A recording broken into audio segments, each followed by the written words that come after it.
চলুন তো বন্ধুরা, দেখে নেওয়া যাক আজকে আমি কি রেসিপি নিয়ে হাজির হয়ে গেছি। চলুন, এই রকম ধরনের যদি একটা রেসিপি থাকে দুপুরে পাতে ভাতের সাথে, আর কোনো কিছুর কিন্তু দরকার পড়ে না।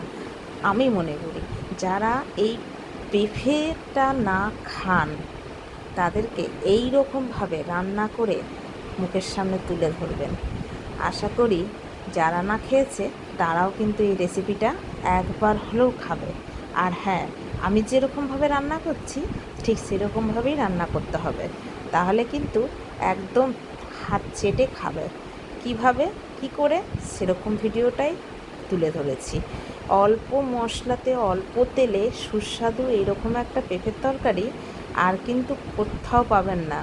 এই রকমভাবেই দেখে নিন কিভাবে কি করে করি সম্পূর্ণ ভিডিওটা। যতটা লোভনীয় দেখতে ততটাই সুস্বাদু খেতে। হ্যাঁ, তার সাথে কি কি উপকরণগুলো দিতে হবে আর কি কি তার সাথে যাবে তার জন্যে পুরো ভিডিওটা কিন্তু দেখতে হবে। চলুন তো, একটা এমন সবজি যেটা কিন্তু কেউ পছন্দ করে না, দেখলেই নাক সিটকোয়, সেই সবজিটাকে কিভাবে অসাধারণ তৈরি করা যায় আর সবার মুখের সামনে তুলে ধরা যায় সেটাই চেষ্টা করি। নমস্কার বন্ধুরা, শুভ সকাল। আমি সুধা, আপনারা দেখছেন সুধার রান্নাঘর। তো চলে আসলাম নতুন ধরনের একটি রেসিপি নিয়ে। তো সবজির পেঁপের রেসিপি আগে দেখেছি, তো এই পেঁপেটা কিভাবে কি করে রান্না করি অবশ্যই দেখুন।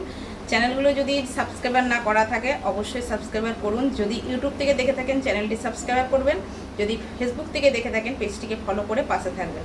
সুধা রান্নাঘরের তরফ থেকে একটি সুখবর দেওয়া হচ্ছে আপনাদের সকলকে। এই চ্যানেলে একটি নাম্বার দেওয়া থাকবে, যদি আপনারা কেউ বাড়িতে হোম ডেলিভারি বাড়ির রান্না পছন্দ করেন, চান খেতে, তাহলে অবশ্যই এই নাম্বারের সাথে আমার সাথে যোগাযোগ করতে পারেন। আমি যথাসাধ্য চেষ্টা করব আপনাদেরকে দেওয়ার।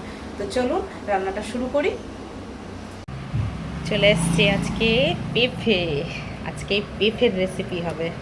কি রেসিপি হবে, কি করব, সম্পূর্ণ ভিডিওটা দেখতে থাকুন। চলো পেঁপেটা কেটে নিই।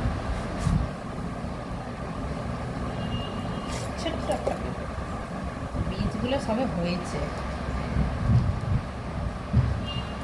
এখনো ভালো মতন হয়নি বীজটা। পেঁপের চোখলা একটু মোটা করে ছাড়াতে হবে, নাহলে সবুজ হয়ে গেলে তিতা লাগে।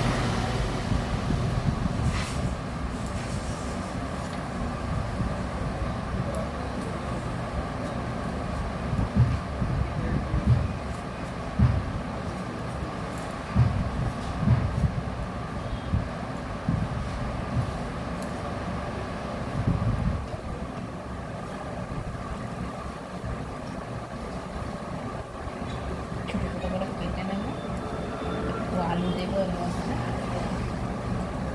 আজকে পেঁপের একটা দুর্দান্ত রেসিপি করব।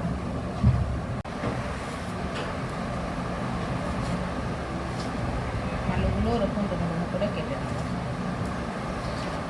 এরকমভাবে আলুগুলো কেটে নেব।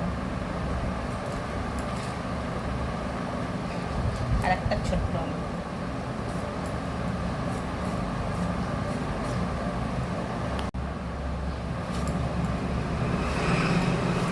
হয়ে গেছে। পেঁপেগুলো নিয়ে চলে এসেছি, ভালো করে একটু ধুয়ে নিচ্ছি।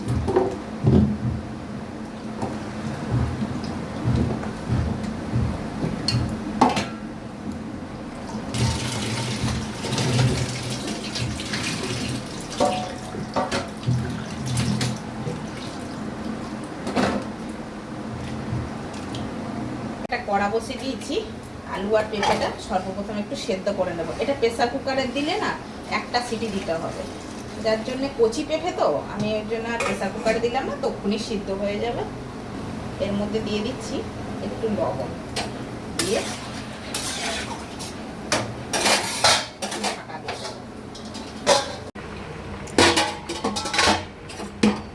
পেঁপে সিদ্ধ হচ্ছে, পেঁপে আলু এখন একটু সিদ্ধ হবে।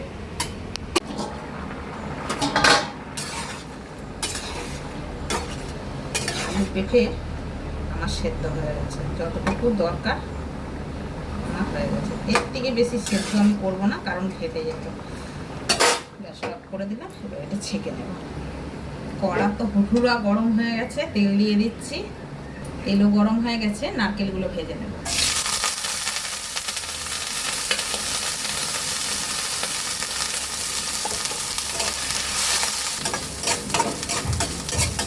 কিন্তু হালকা নারকেলগুলো ভাজা হয়ে গেছে ভাজার জন্য। কড়াতে আবারও তেল দিয়ে দিয়েছি, তেল দিয়ে দিচ্ছি বেশ খানিকটা জিরে, দিয়ে দিচ্ছি একটা গোটা শুকনো লঙ্কা,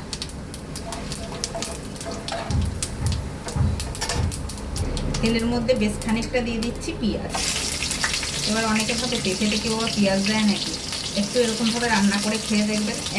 খেয়ে আমি ওই আদা জিরে বাটা দিয়ে পেঁপেটা খাওয়ার থেকে এরকমভাবে একটু রান্না করে খেয়ে দেখবেন, অসাধারণ হবে। একটু টমেটো, 4টা কাঁচা লঙ্কা, একটু তার সাথে লবণ অ্যাড করছি যাতে পেঁয়াজটা তাড়াতাড়ি ভাজা যায়।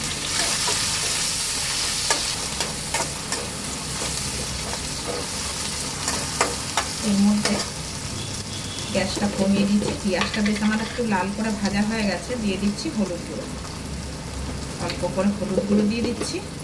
ঝালটা যে যেরকম খাবেন পরিমাণ মতন দেবেন। এখানে যেহেতু আমি গোটা কাঁচা লঙ্কা শুকনো লঙ্কা ব্যবহার করেছি, একটুখানি গুঁড়ো শুকনো লঙ্কা দিয়ে দিচ্ছি। কাঁচা লঙ্কাটা ফেলে দিয়েছি, বেটে দিলে আরও ঝাল হতো, যার জন্য আমি অল্প করে দিয়েছি। এখানে দিয়ে দিচ্ছি একটু ধনে গুঁড়ো, একটু দিয়ে দিচ্ছি জিরা গুঁড়ো, দিয়ে দিব এবার স্বাদ মতন একটু লবণ, অল্প একটু দেব, কম বেশিটা সেটা পরে ঠিক করে নিতে হবে। এর মধ্যে দিয়ে দেবো নারকেল কুচিটা, আর তার সাথে দিয়ে দেবো একটু জল। যেহেতু মশলাটা কষাতে হবে তার জন্য একটু জল ব্যবহার করতেই হবে। এই মুহূর্তে এর মধ্যে একটু আদা কুচি দিয়ে দেবো, মানে গ্রেট করা আদা, কুচি না, গ্রেট করা।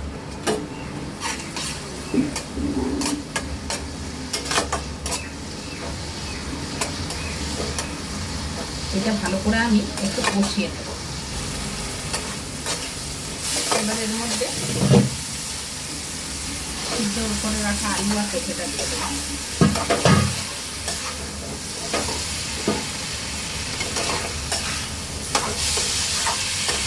এটা খুব ভালো করে কষাবো। পেঁপেটা কিন্তু একবারে নরম সিদ্ধ করবেন না, যাতে একটু শক্ত থাকে সেরকমভাবে কিন্তু সিদ্ধ করবেন, নাহলে কিন্তু এই যে যখন কষাবেন তখনই ঘেটে যাবে। ভালো করে কিন্তু এটা কষাতে হবে। আমার কিন্তু নিচে লেগে যাচ্ছে, কষানো আমার ভালো করে হয়ে গেছে, নিচে লেগে যাচ্ছে। এবার আমি দিয়ে দেবো জল।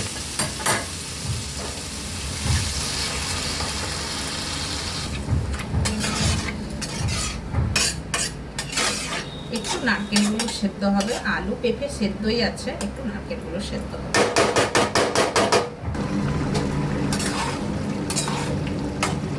জলটা এবার শুকিয়ে গেলে নামিয়ে দেবো। দিয়ে দিচ্ছি একটু মিষ্টি, পেঁপেতে কিন্তু অবশ্যই একটু চিনি দেবেন।